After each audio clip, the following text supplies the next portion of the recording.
Hey guys, welcome back. BDCKR here. We're back with Season 6, Episode 30 of our weekly P&Q&C&A&T videos, which is a big overblown version of Q&As, of which the important part that you need to know is that the P stands for Patreon and our patrons who support us, who have enabled us to put this up in a podcast format, which if you're currently on the video, you can access by clicking on the links in the description. And we can tell from our download numbers that not a lot of people care about that, but our patrons do, which is why this is for them. There's sort of a very small subset of people who prefer it in that format. Yeah, I definitely feel like we owe our patrons a lot, and there's sometimes when I don't actually feel like that we've got enough to make it worthwhile, and when I need the motivation, I look at the people who've been supporting us for so long.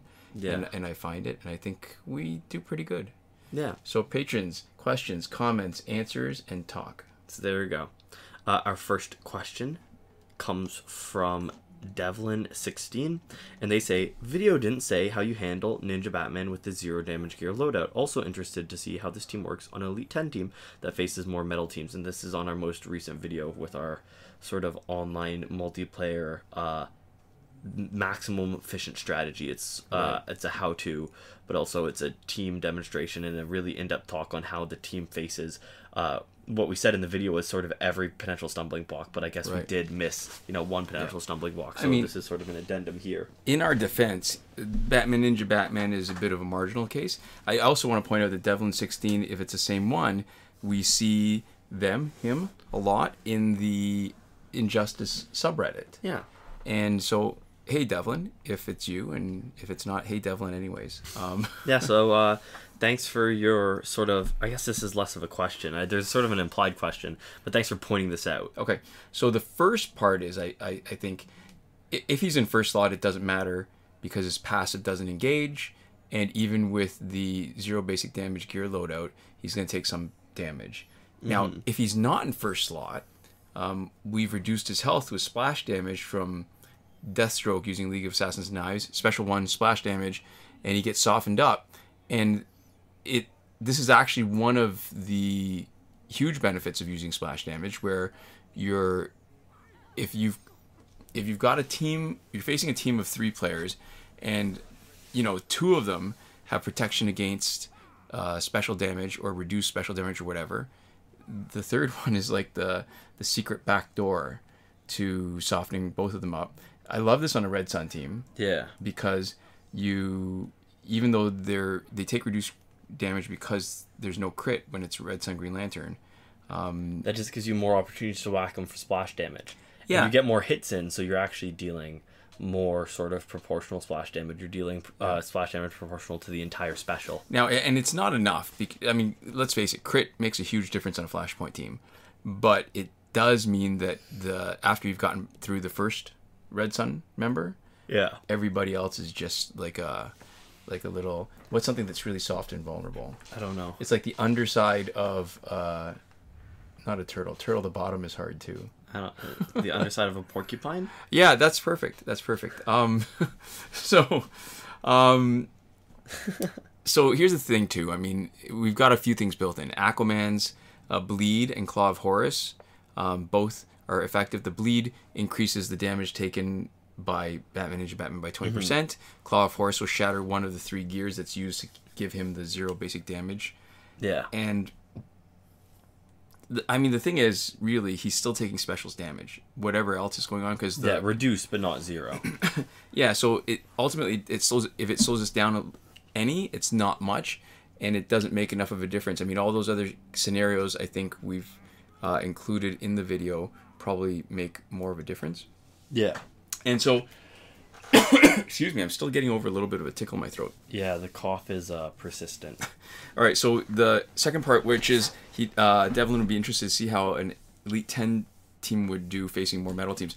That's actually part of the strategy. It's a built-in consideration when we talked about trying to ride the edge of the maximum battle points, where you end on 5,000 always, but maybe the first fight is 4,500 and the second fight gets to 5,000 because you're facing fewer Astro Harnesses.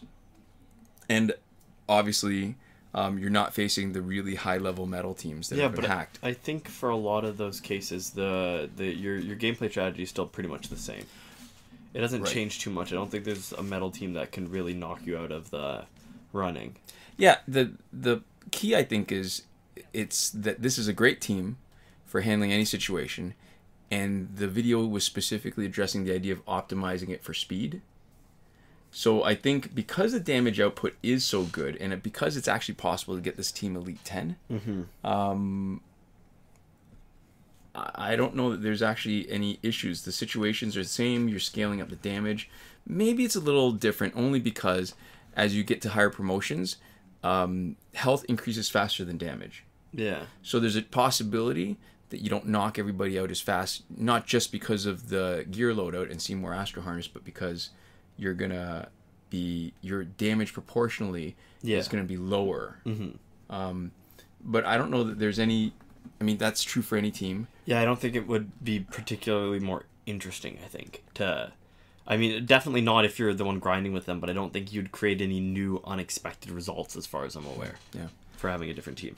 Yeah, and so the point really is that an Elite 4 team with some augmentations for damage. This specific team, Elite 4, augmented for damage, would probably be better. Yeah.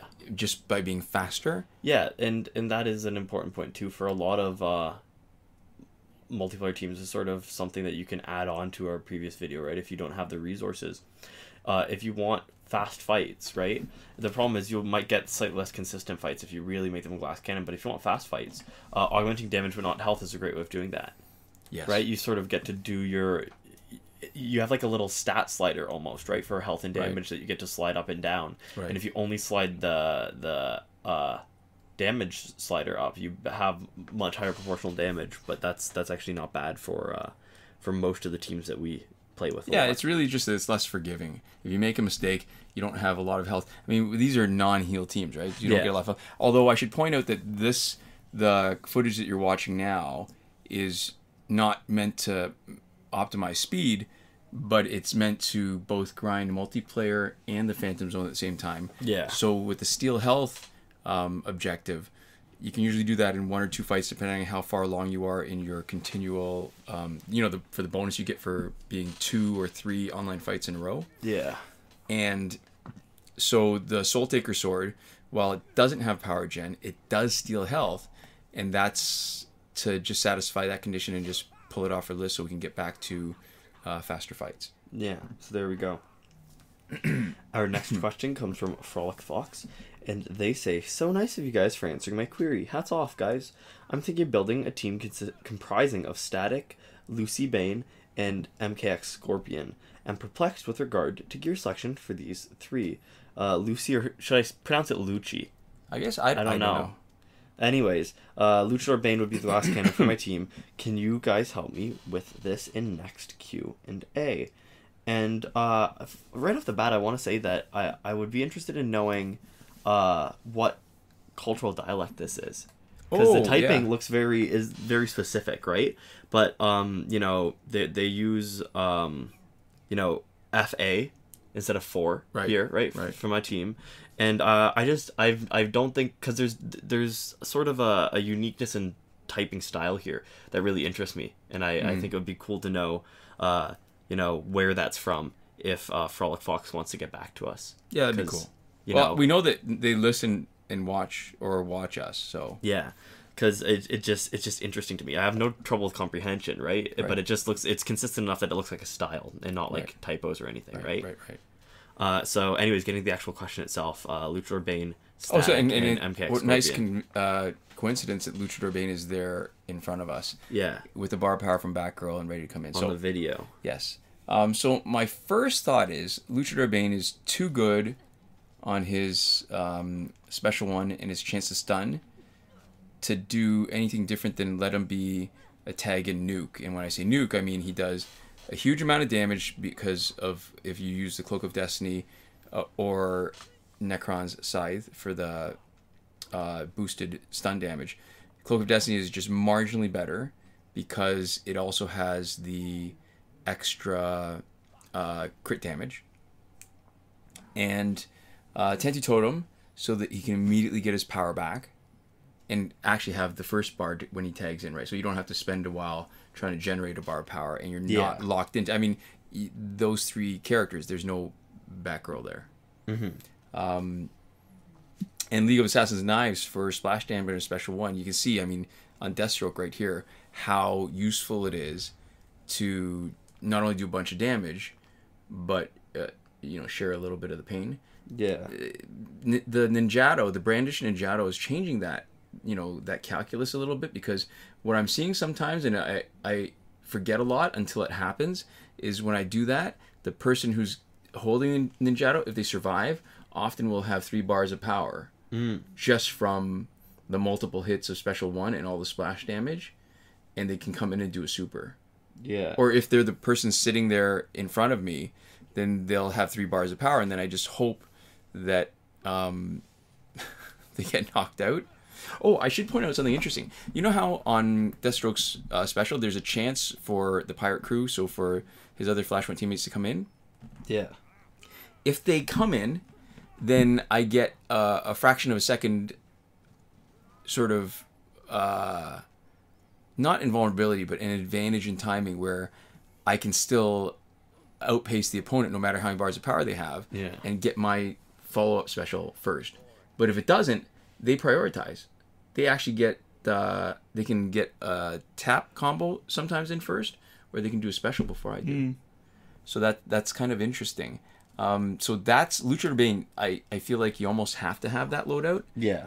Otherwise, you're wasting his potential. Yeah. Because neither Static or Scorpion, I think, have the same offensive potential. So Cloak of Destiny or Necron Scythe, but Cloak of Destiny almost certainly, if you can anyways, right? Yeah. And then Tentu Totem and League of Assassins Knives. Right. So alternatives, I mean, since we've gotten into talking a little bit about what you can do instead if you don't have exactly those things. Because a lot of times that's what people come back to us with. It's that, right. That sounds good, but I don't have X or Y. Right.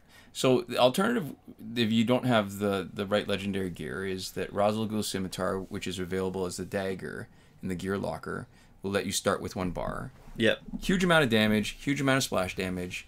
And that's the other thing too, right? If you're going to be maximizing the damage against a character that won't have enough health to take it, it's almost a waste unless you're willing to spread some of that love around and have splash damage, I think. So the advantage of Ra's al Ghul Scimitar is that you don't need to tag in to get it. You start off with 1 bar, but if you're going to be using Luchador Bane, you got to be tagging in anyways to get the stun, and that bar of power doesn't come back after you spend it. However, because of the amount of splash damage, often the other guys have so little health left that you bring in somebody else to finish them off really fast. Another alternative, LexCorp Gauntlets, because it increases the crit chance on special 1. We've said this before, right? Crit, especially if you've maxed out the crit damage, increasing the likelihood of crit on average can be better than boosting the damage of the special. Yeah, it can be significant. I forget what the exact percentage breakdown is, but you can do the math itself by the percentage of times that you hit when you wouldn't otherwise, and the percentage extra crit damage you're dealing as your average extra percentage. Yeah. And that actually does outpace, especially not as much for basic damage, right? Because basic damage is higher percent values. Right. But when you look at stuff that increases damage on specials, it tends to be a lot more sparse, right? Right. So yeah. So basic damage, you've got a bunch of 3.5 star gears that will give you plus 70%. Yeah. And the special boosts are often no more than the top end might be 30%, I think. Yeah. So it's definitely a different calculus. Right. The main problem with Luchador Bane as a single consideration on a team, I think, is that if he doesn't stun, and most of the time he will, but if he doesn't stun, despite having the combined stun chance of his passive and the Cloak of Destiny, he's a bit of a sitting duck. And that's why in our other Luchador Bane teams, we like to have Hawkgirl, because if he doesn't stun, the time that it takes to do a special 1 is often just enough so that he can tag back out if it whiffs. And so he's not sitting there, like you said, he's a glass cannon, not a lot of health. He's vulnerable to the other team just laying a pretty bad beating on him. Yeah. So I guess the other thing is, so the characters, if you're stuck on using those 3 characters on the team, excuse me, whichever of Cloak of Destiny or Necron Scythe that you don't use on Bane needs to be somewhere on the team, either on Static or Mortal Kombat X Scorpion, because, excuse me again, Static is a guaranteed stun on Special 1 if it's unblocked. Yeah. You want to take advantage of that. It's when there's 2 options now, it's really like a total waste not to use it. And you don't want to wait on Static to stun, because most of the time Lucian or Bane can do it himself. Yeah. So this is sort of a backup. And then the decision becomes whether you want to on Static, who's going to make the stun, and if you'll do that if you think he's, after using up 1 bar of power, he's still going to have enough damage output potential to take advantage of the boosted stun damage. Or you put it on Mortal Kombat X Scorpion. But here's the thing. To me, when I see a character and they have a passive that's clearly helpful in one area, like Mortal Kombat X Scorpion, the passive gives them boosted health.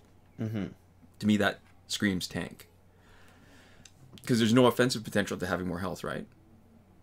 Unless you were, like Red Sun Green Lantern, or not Red Sun, Red Lantern Hal Jordan. Yeah. You're using up your health to do specials. Yeah, I don't think anybody else has any potential health-based.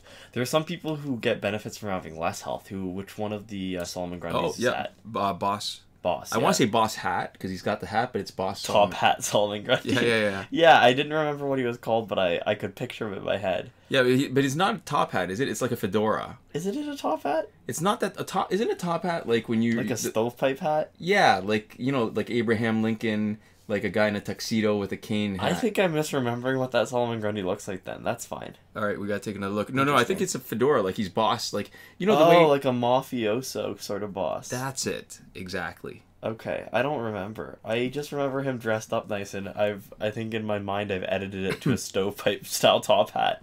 And I guess that's the funny thing too, right? Because Necron Scythe, which the abilities that we never take advantage of, is that when your health is low enough, you do boosted damage, you generate more power, or you even steal power. I can't remember, but just because it never happens enough that we can take advantage of it, because we try to have a fight where we're not in danger of losing. Yeah.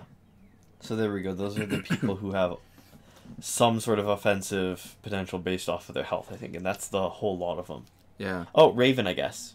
Right. That's right. Trigger and John Stewart Green Lantern with the shield when his health is low enough. Oh, that's true. Yeah.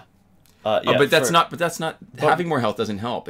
No, Raven is an offensive potential because you have less of a risk of skipping over that region. That's true. When you're taking damage. No, I think that's a direct offensive potential for health boost. And we've actually seen that. When people put full health gear on Raven, she becomes harder to deal with if you're trying to skip it. If your strategy is to skip that zone, right. and you put health gear on her, she's sort of... You really do have to be on your toes. And now that she's had some breakthroughs, there's a potential for seeing not hacked Elite 10 Ravens. Oh, Elite 10, health augmented, and full of health gear would be probably pretty close to... I don't want to say impossible just because of how much damage we can deal with a lot of one hits, but without planning, you would have almost no chance of not triggering it.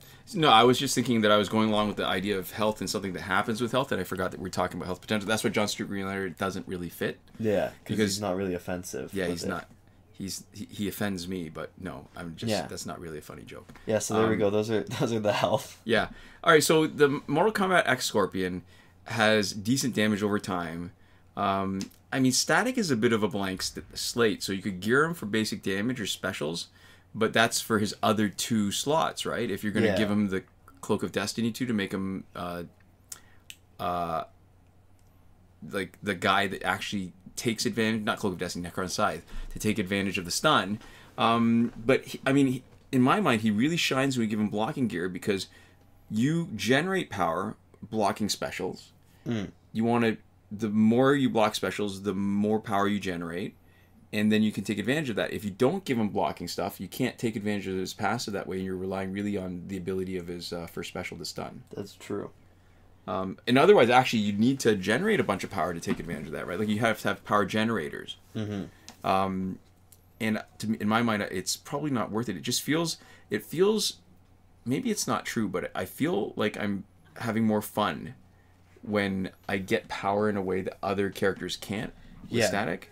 And when it feels like you're sort of turning the natural inclinations of the AI against it, right? Because it feels like you're really taking advantage when you can basically sit there and not have to do anything and put yourself in sort of the advantageous position that happens just sort of naturally by waiting a second. Yeah. Right? With your 2 fingers on the screen. Yeah.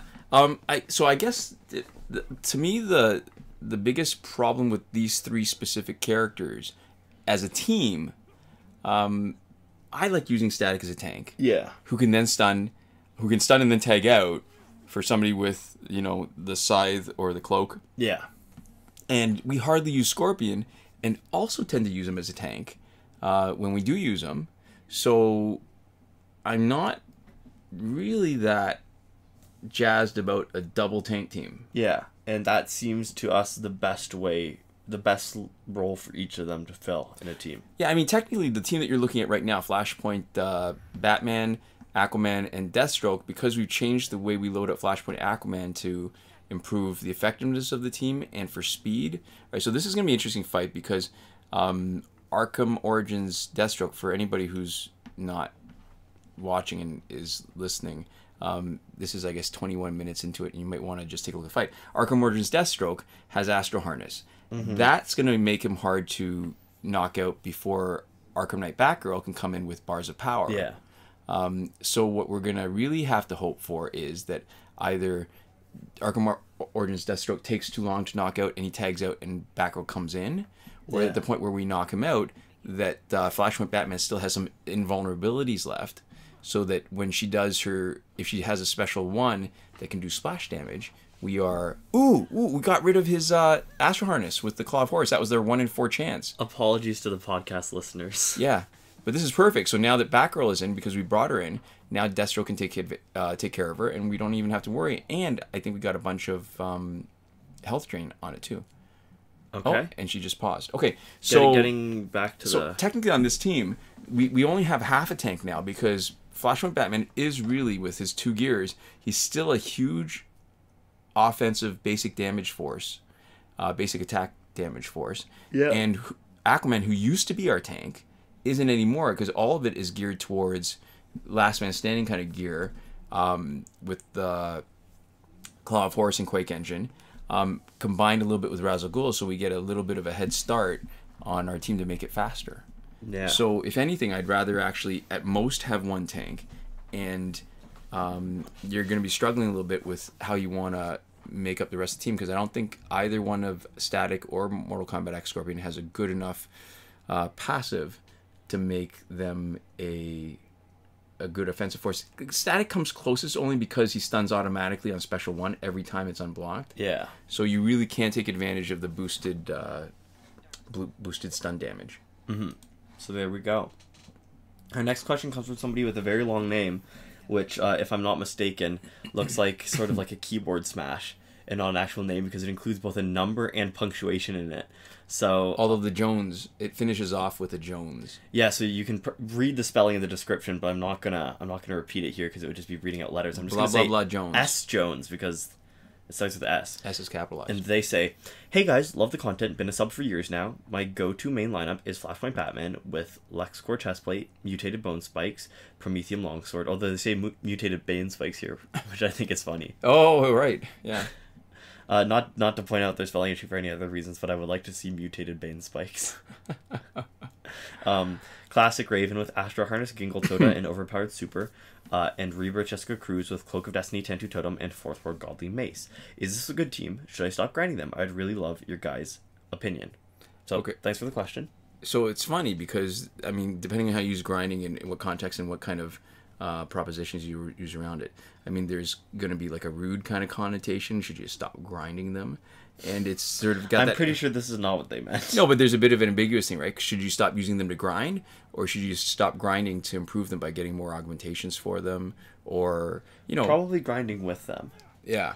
All right, so maybe we'll start with general principles first, and then talk specifically about the bits and pieces that are there. Because in my mind, Flashpoint Batman is completely, well, all right, so kind of wasted. I was struggling a little bit with how strongly to say this, but he's wasted if he's not on a Flashpoint team.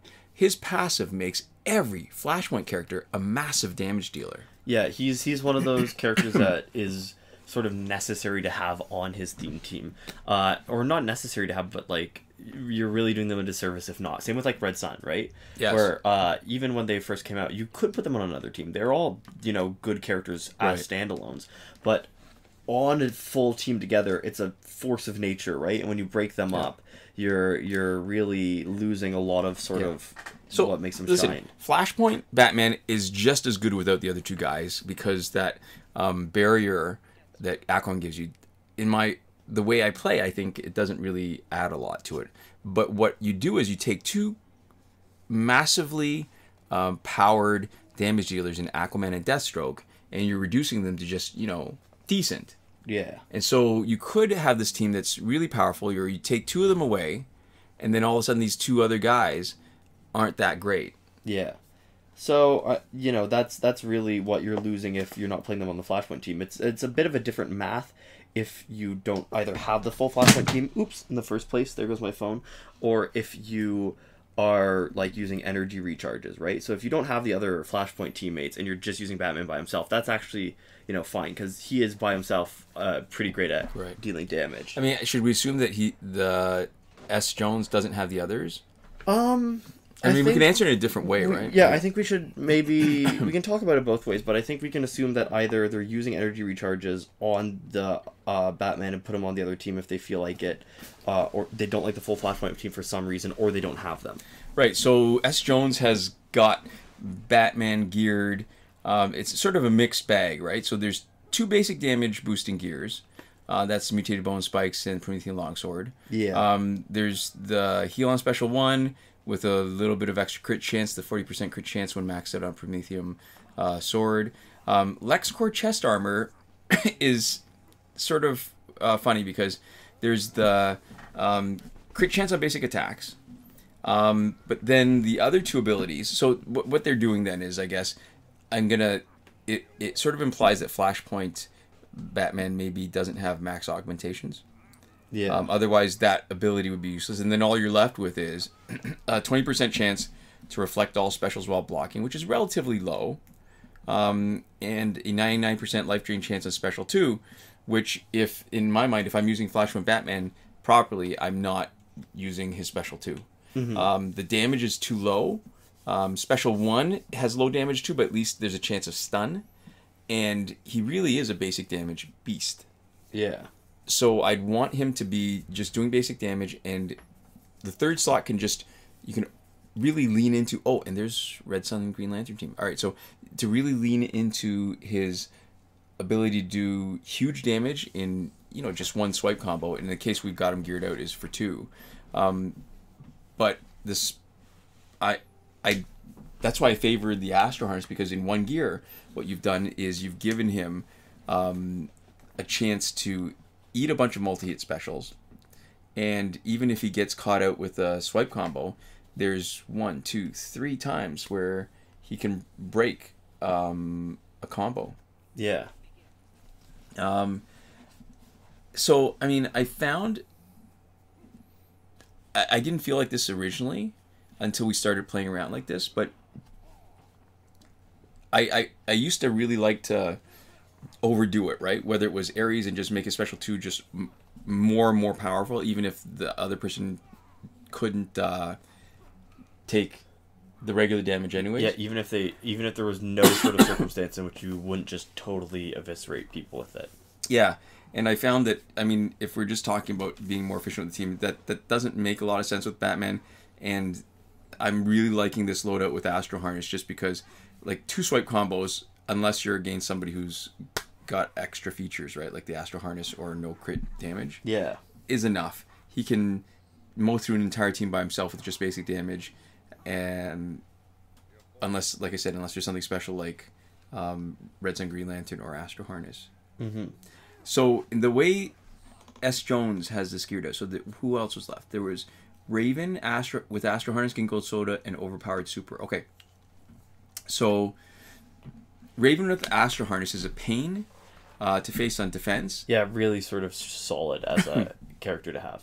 But she would not be my first choice on offense. Like, if I'm playing the team with that, because I like Raven to trigger a passive and have enough damage output to knock out the opponent, right? So, in my mind, what I want to do is I want to get to her passive quick. I don't want to sit around and trigger my invulnerability twice, like something like what would actually be a good feature, and be frustrated with it taking too long to work. So a revive with 2 fourth world gears, make sure she doesn't get knocked out before triggering her passive, and that would take up 2 gear slots. Yeah, and maybe either basic damage booster or power gen, so that she can knock them out when she's taken hits, triggered her passive. She's got a lot of health back, and then she's got something to do, like a special. Just because all of a sudden they've triggered the health swap, and their health swap all of a sudden is down to less than 15%. Yeah, so there we go. That's how we would change the loadout on Raven, just for the way that we play. And sort of, obviously you don't have to, right? If you like how your Raven plays, that's fine. But that's sort of what we would change, and that's why we would change it. So if that sounds like something that you're also interested in, then that's maybe a change that you'd consider making. All right, so who else is left? There, Rebirth Jessica Cruz with Cloak of Destiny, Tantu Totem, Fourth World, Godly Mace. Okay. Historically, and my bias is that Fourth World, Godly Mace, because it's the lowest drop chance of all the Fourth World gears. Yeah. It was, I guess, attractive and desirable because of that. Coveted, yeah. And that's a good word, coveted. And it's very biblical, isn't it? Yes. And at that time there was no other splash damage on Special 2 gear that was available that did not that wasn't character specific. Yeah. So there are other gears that have splash damage on Special 2 for specific characters. I think Ares Blade of the War God does that. Yeah. I believe, because I hardly ever use this, the Green Arrow's his gear, his signature gear does that too. Yeah, I really couldn't say. But it made a lot more sense when we were trying to max out Ares Special 2 and overload it so that the splash damage would be pretty big too. But I mean, obviously Jessica Cruz is a specialist with the Tantu Totem. And the Cloak of Destiny is the idea of it, I guess, is trying to take advantage of her the stun and combo ender. Yeah. So you're going to be trying to get the tap combo to get stunned to take advantage of the Cloak of Destiny. In my mind, I'm thinking, why not just make her full basic damage? And maybe you've tried and played and this works out better for you, but just from the sort of first blush, right? Yeah. Well, I mean, it's a bit of a crapshoot trying to guess at what people are trying to do, what they're thinking. Yeah. But so, because to me, Tantu Totem, yeah, you cannot put that on anybody except for your specialist. It's a waste. Well, I guess I shouldn't say absolutes like that, because I guess if you're going to use it to stun on a special one, it's not. But, the potential, it's more like opportunity cost, where your potential for doing way more damage on a specialist using Tantu Totem is better.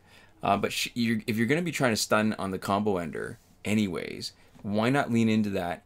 And if you're going to be trying for the tap combo, do more basic damage. So boost her basic damage. Or look for other combo ender effects, like Razzle Ghul Scimitar to drain on her combo ender, or Gauntlet of Azrael to lifesteal and pass it on her teammates. Yeah. That's how we'd go with it, but I think I've said before, part of it is how you play it. Like, I would have played that team with that loadout, and maybe it's really good, but it's just not the kind of thing that I think I'd want to try with all the other possibilities out there. Yeah. So I guess if you're listening, you can let us know if you're gonna take any of our advice or why, or maybe even barring that, try it out and see how it plays versus what you're used to, and let us know what the differences between them are. We'd be interested in hearing your follow-up from this. Yeah, for sure. And for our last question, is it the last, or there's a couple of questions together, right? Is there? There was the Oh, maybe I missed that. There was No, I the don't. one from Discord, asking about Discord. Yeah, okay, so there's a comment on our YouTube channel that we will maybe pull up here and try to find the name for. But so we got a PM on Reddit, and we're not including the name because it seems like if you're sending us a private PM on Reddit, there's a chance That they don't want to be identified. that they don't want to be identified because if you know us, right? Right. You'd probably know that, leaving comments on our YouTube video is a great way to reach us. So we're going to leave them anonymous. You can, say in the comments, hey, that was me if you feel like it. But they say, hey, BDCKR, I'm a big fan. I think you should create a subreddit for new teams, news, and glitches on Injustice Mobile. I'm aware there is an Injustice Mobile subreddit already, but it doesn't endorse glitches. So that's basically asking for, like, a glitch forum subreddit, right? Basically trying to change, no, just an alternative, right? So the way the subreddit right now is, it's actually pretty good. There's still a lot of action, participation and stuff. But the one thing I think some people really like and some people really don't is that the one rule, it's sort of like the one rule of Fight Club. Not really, but there's one rule only. And the one rule is you don't talk about glitches, you don't explain how to do them, no cheating, no endorsement of cheating, whatever. Yeah, which is fair. Oh yeah, totally. I think there's definitely a space for that, and I think for people who prefer to sort of have their experience unsullied by Unsullied. We're watching Game of Thrones. You're not. Sorry, I've been watching Game of Thrones. If you say Unsullied, I just something from Game of Thrones. Yes. Okay. But who want a sort of more pure play experience. I think it's good for them to have a space to sort of communicate where they don't have to sift through glitches. Because I think if you've seen our channel, if that's any indication, the glitches is what really draws a lot of people, right? So I feel like having a tighter community to not talk about glitches instead of a bunch of people coming and going like, oh, what's the most recent glitch? How do I do it? I need help. It's not working. Then leaving. So, right? So that's it. It's the participation. So the people, there might be more volume of people when you have glitches available, but what it does is it changes the nature of their participation where they maybe don't participate as fully. Yeah. Like it's glitch and then nothing else. And I think what's interesting about the subreddit and what I like about it is that it's a lot more talk about the theory of it. Yeah. And so I don't begrudge them at all, and I think it's actually a pretty good idea. Just because I should say I didn't begrudge our commenters who did that to us, right? Who just came in and said, "Hey, this isn't working for me," and then left and never came back, right? Yeah. I didn't really have any issue with that because at the end of the day, it was just people who were interested in the game, in and out quick, and they were views and engagement, and I'm never gonna be sad about that, right? Yeah, but the problem is that these are people coming in wanting to take, not to give. Yeah. And when I say take and give, I mean just to the conversation. Yeah, to the discussion. Right, because they're coming in asking for help because something doesn't work. And very uncommonly, they will add anything to the conversation. Yeah, so I think that was actually a pretty smart sort of move for the subreddit because they're not interested in just pure volume the same way. You'd prefer to have sort of better quality conversation versus for us for YouTube, it makes way more sense to talk about glitches because that's sort of where almost all of our volume came from. Right. Right. And we're sort of not answering the question. I probably should try to at least address it because their question wasn't to say they don't want to change the subreddit. They're just saying, hey, how about another subreddit that actually includes this extra thing? Yeah, which I think is also the right thing to, stance to have on it, right? Is not to say, hey, why can't we, do this thing to the subreddit, right? And the answer probably is that the player base isn't big enough. Yeah. I mean, a few years ago it would have been. A few years ago in the life of the game, when there were more people playing, and a few years ago before the current Injustice subreddit had gotten as well established, but I don't think you can draw enough people. I mean, there's a hacking subreddit that I'm aware of that's pretty much dead, and there's just I think you'd be fragmenting the audience too much if you actually were successful at all in creating a subreddit that actually included glitches. Yeah, and like we said, the quality of discussion would not be sort of in the same place, so it probably wouldn't be a subreddit that you want to spend time in the same way. Yeah. And so it would be one of those ones where it would be a bunch of people asking questions that people would probably be not super inclined to answer, is how I would imagine that going down. Right. And also, it's not worth the work for us to moderate a subreddit, right? Our comment section is enough. Yeah. I mean, and I guess the last question is that we can get into that a little bit more, but I also want to point out that a few years ago, GameFAQs used to serve exactly this purpose. They would allow talk about glitches and cheats, and there was lots of discussion about that. Yeah, before GameFAQs started dying down, that was our sort of primary forum for this. We didn't look at the subreddit as much, especially because the subreddit wasn't, as busy. Oh yeah, but no, listen, speak for yourself. I had to keep track of the 3 forums, right? The Warner Brothers official forum, which when they migrated and promised, oh yeah, we'd pull everything over, they just let it die. As far as I know, they still haven't done anything, and there's no Injustice forum on Warner Brothers. But GameFAQs, they split it into iOS and Android, and the Android GameFAQs board died faster. And there still seemed to be some participation, but then because there was so little of, not so little, but the gameplay discussion and the ideas part sort of dropped off a lot faster, and there's it's almost like a ghost town now there. Yeah. And I guess too, because the number of glitches is relatively small compared to the number of different kind of discussion points about the game. So in order to discuss the glitches, most people aren't talking about, oh, I found this glitch. Yeah. Because they can't. There's not that many to find. Yeah, so the vast majority is people asking questions for very specific issues. And usually the answer is, what step did you do wrong without realizing it? Yeah. Yeah, that's right. So the sort of quality of discussion is pretty low overall surrounding glitches, I think. Yeah. Or at least, right? If you have an entire sort of forum for it, it's going to be a lot of sifting through stuff. Yeah, it doesn't lend itself really to being... I guess you could always tag a post, or not tag a post, but like pin a post. Yeah. And make it more interesting. But yeah, I think it really... It's like a lot of the answers about people asking if we can do stuff. I mean, a lot of them are good ideas. We just don't have the time or the inclination. Yeah, and so that was another question. Did you find the user specifically? Yep, it's right there. Okay, perfect. So we also have a comment from Rough Rider that says, "Yo, BDCKR, would you be willing to make a public Discord server?" And I guess the long and the short of it is, I guess we'd be willing to. I don't really willing to, because the thing is, I don't use Discord, and you don't use Discord either. Okay. Can I tell we you? would never be active in it. So the only time I've participated in a Discord was for Renegade Midnight Star. I did. And what was cool about that was that the developers were in that, and they every once in a while they wouldn't post a lot, but every once in a while they'd post something. Like when they had a contest for they had a poetry contest for the game.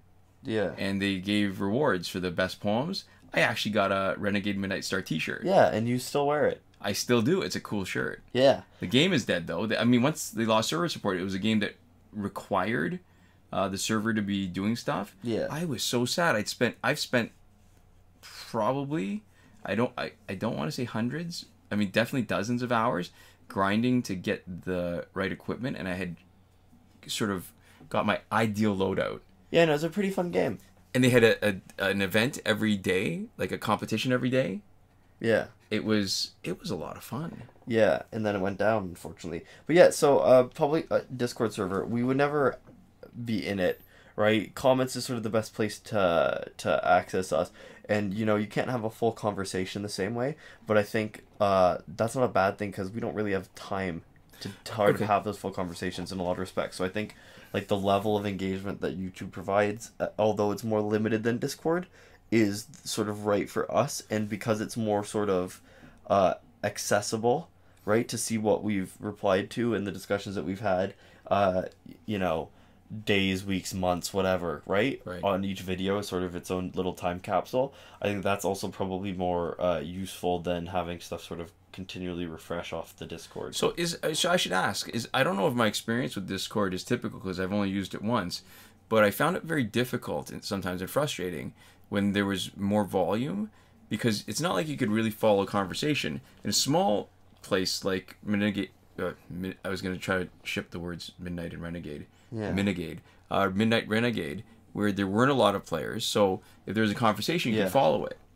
Yeah, I think it doesn't get buried. That definitely happens, where you sort of have to be actively like watching the thread as it happens to have conversation, depending on how big the server is, and things tend to get what happens is it gets fragmented into specific chats about specific topics. Right. Do they thread it properly though? Like, is it possible to follow if you What do you mean, want do to? they thread it properly? Like, so let's say there's a conversation, two conversations going on at the same time. No, you can literally have different rooms within a server. So you'll have like a video game discussion room, and you'll have like whatever, and then there'll be like different voice chat rooms where you go in and like join voice chat. So there's different themed like areas basically, but within that certain types of conversations. But within that room, yeah, do you run into problems where people are having different conversations in that same room? I don't use Discord either, so okay. I would guess it happens sometimes. Probably, I don't know what the etiquette or how that works is. Because I don't use Discord at all either. I use it for its easy voice chat features with some of my friends for some stuff. Oh, so when you're playing, you've got something else. You just open Discord so you can use it like a phone. Yeah. I use it like basically like a social media group. Yeah, I use it like a small social media group for people that I actually know in real life to talk to when I'm playing a game, or want to talk to people or whatever. Am I dating myself by saying it like that? Because to me that is a conference call. Probably, yeah. I would say you are dating yourself by saying it like that. Yeah, so that's how I use it. I don't use Discord the way that I know a lot of people who use Discord a lot use Discord, where they have different servers for different sort of like games, communities, whatever. I don't follow like community Discords for anything the same way. I know friends who do, but I just don't personally. So, and I guess the point you were making about how the level of access on YouTube may not be as good, but it's actually just right for what we're willing to participate in. Yeah. Like, I think, because they say public Discord here, and I think the reason why they make the distinction between public is because for a lot of YouTube channels, one of the ways that they offer rewards is they have a Patreon Discord. Oh, is that a thing? That's a thing for a lot of people, right? Where they have a patrons only Discord where it's like an exclusive club where you have like a sort of higher level of access. Right. To the creator, where they'll still maybe not come in all the time, right? But every once in a while they'll be like, "Hey guys, what's up?" That seems like a good way to add value. Yeah. I mean, what's funny is that the patrons on our Patreon, I mean, we've got levels of rewards, and a lot of them haven't partaken of them. Yeah, which means that they're there just to support us, which is sort of what we had said. It was the point of our Patreon, that we've added them, but they were specifically designed to be not really more work for us, because we weren't planning on upscaling anything really, right? So they were for people who decided to support us, because we weren't going to, we weren't going to promise that, like this would go into our video production. Although we did buy a mic with it, right? We said, hey, this is if you want to throw us a couple bucks and change nothing about the channel, but know that you're supporting us. And these are rewards that will, that will maybe provide more of an incentive to you, but really, think about supporting us first. These rewards aren't meant to actually seem like, they're anywhere near worth what you're paying us, right? These aren't supposed to be like, oh, you've bought this for $5 a month, and that's you're buying the service. It's although I will say, I feel, I mean, we there's sort of unspoken rewards. I feel a bit of feel a bit indebted, or an obligation. I don't want to say it exactly those words, because that sounds worse than it is, but I feel very grateful in a way that so that when they actually ask questions, there's been a couple times where I've made an entire post and as a starting point for eventually a video sometimes, because they've asked questions. Yeah, like, when we are having scheduling issues and it might be harder to get out a video, the thing that makes us normally make the decision, no, we have to post something, is Patreon, right? And then when we are making a decision like to try to figure out how to do podcasts and upload it in that format, right? Was because somebody on Patreon was like, oh, I like to listen to it this way, right? So, we, thank you to Anonymous B also, who had consistently for a while wanted us to upload stuff in podcast format, right? Obviously that tied into it, but it was sort of that offset of having, general interest in it, but specifically patron interest that made it feel like it was something worth doing, because it's the easiest way, even though we recognize that having money doesn't inherently mean that you like something better or worse, or being willing to spend money, right? Because just how different people spend, right? But it's the easiest heuristic for us to be able to directly determine when somebody really likes our stuff. So, all right, so here's the funny thing, and I don't know if you feel the same way as I do.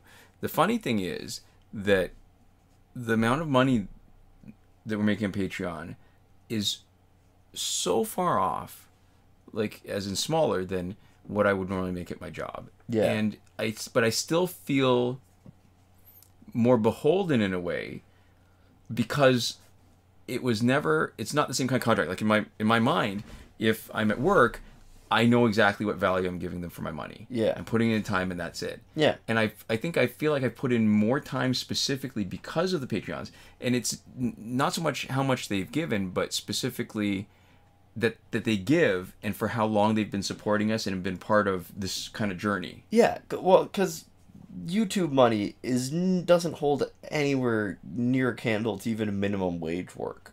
Right? Right. And the reason why it still is so much cooler to me, right, to make ad revenue. And I think the reason why is because when you do a job, there's expectations of getting paid. But like we said from the beginning, this is a hobby. And so really our expectations of getting paid is there aren't any the same way. Right? So when we're paid anything by anyone, right, even by ad revenue, even by Google, it's really cool. And when somebody says, hey, I like you this much, right? And, obviously, I like you like $1 worth a month, right? Doesn't actually mean anything, right? Like, that's not like a specific metric. When somebody says, I like you enough that I'm going to listen to the end of your video, click on this link, put in my credit card information, set this all up and give an amount of money, really any amount of money, once you've done all those steps, right? Because, everybody's situation is different. To me, like, the amount of money is... When you see somebody do $5 or $10 a month, you're like, wow, I can't believe that anybody would be willing to do that. But it doesn't mean that you like us any more or less, I don't think, inherently, right? But it's really sort of impressive to me and cool to me, and I feel really appreciated for that, right? In the same way that I do when, I see people come back and comment a lot. Yeah, so I think there definitely is a sort of value to that, where when you're doing minimum wage work, I think in a lot of environments, it's not like they're saying, here, I appreciate you, take this money from me. They're saying, you have done, whatever your predetermined task is, right? Take these funds so that you can get, like, your transit to and from here and sustain yourself in the, in the intervening time when you're not, like, at your work, right? And I know it's not, like, that sort of cold either, but the more, I guess, specific the contract is between you and your employer, then... it defines it more so that, at least for me, I'm less inclined to want to really do a lot of extra, I think. Yeah. Well, because to me, when you go to work, the sort of, you are providing value to them, and they are providing money to you. And to me, when I'm doing YouTube, the value that we are providing should be entertaining content. And the most I would ever expect from people is that what they're providing us is their attention for that amount of time to look at our thing. Right? And to me, that feels like enough. And so whenever somebody says, you have provided enough value that not only was it worth all this time that I spent, consuming whatever it is and enjoying it, right? You have earned something extra on top of that. I liked it that much that it was worth more than just my time. It always feels like sort of the... like bonus, right? When somebody comments and just says, hey, I like your stuff, right? Or when somebody likes it, when somebody takes any amount of time to sort of engage with it past like clicking on it, watching it and clicking away, that feels like they're telling us that our content is worth more to them than what I expected it should be. Right? Yep. Oh, I mean, that's the end of our question. We're running low on footage, but what I wanted to point out this week is that in real life, my favorite flashlight manufacturer, 47s. This has been in the script, I want to say, for like a year. Oh, that's not what I'm talking about. Oh, no. Okay. I'm talking about they're having... So they were bought out by Prometheus, which has done more higher-end enthusiast flashlights. Quark was sort of the first time that a lot of those features and in really great flashlights have come out for the enthusiast at a very reasonable price. But Prometheus bought them out, and Prometheus is finally releasing a new iteration of the Quarks as a Kickstarter. Okay. And they're offering the discount. Prometheus lights very rarely go on sale. And they've been carrying some of the accessories for Quarks in some of the newer Prions. This is their first addition to the Quark line. They've made some Interesting refinements, but I'll put the link in the description. But I've supported them. I'm getting I'm getting the combo because I can't decide between the two lights. They're releasing new lights that are supposed to be backwards compatible with the old corks. They've got a AA light. What they've leaned towards is using the bulbs that, instead of just pushing for higher output, they've gotten the bulbs with the better coloring, so that it's more like a natural light. That's interesting. So one AA, and one is for a 16650 lithium ion size, which is also 2 CR 123As, or no, that's it. Those are really the two options. So they're still, in terms of shape and form, compatible. They've got new pocket clips that are supposed to be stronger and just a little bit better design, because one of the points that the owner, I guess, of Prometheus says is that he's a huge fan of the clips. It makes a big difference, more so than even the knurling on the flashlight, in terms of how it holds in your hand. Okay. And I have to agree with him. And I think it's pretty spectacular. I really love the original corks. Some of the stuff that he couldn't do, I think, was a result of the patent stuff, the patent infringements that Surefire made an issue of, and it bugs me a little bit, because in my mind, you have patents to encourage innovation, not to discourage people from actually doing stuff. And these kind of ideas where, using a quarter turn of the head to shift between two levels of two series of lighting levels is not something that you should be able to patent and limit the kind of product that's available. Okay, so there we go. That's the flashlight discussion right at the end, and we've talked a lot about our patrons today, but we still have to sort of thank them by name, and by have to. I don't say have to like an obligation, although they are technically paying us for that, right? But as we've discussed here, we have the privilege of thanking these people who are willing to, and hopefully happy to, support us. Right. So a huge thank you to, do you want to take it away? Yeah. To Console Peasant, supporting us at the highest tier, last word. John Auriemma at the Your Message Here tier. Shawn Farrell, Daniel Simonson, Aaron Mull, and Michael DeVries, who support us on the credited level. And Eddie G, Chris Wolf, and Laszlo Georgiades at the gratitude level. Thank you all so much for your support, and thanks so much to all of you for watching, commenting, engaging however you do. We'll see you next time. Komoda.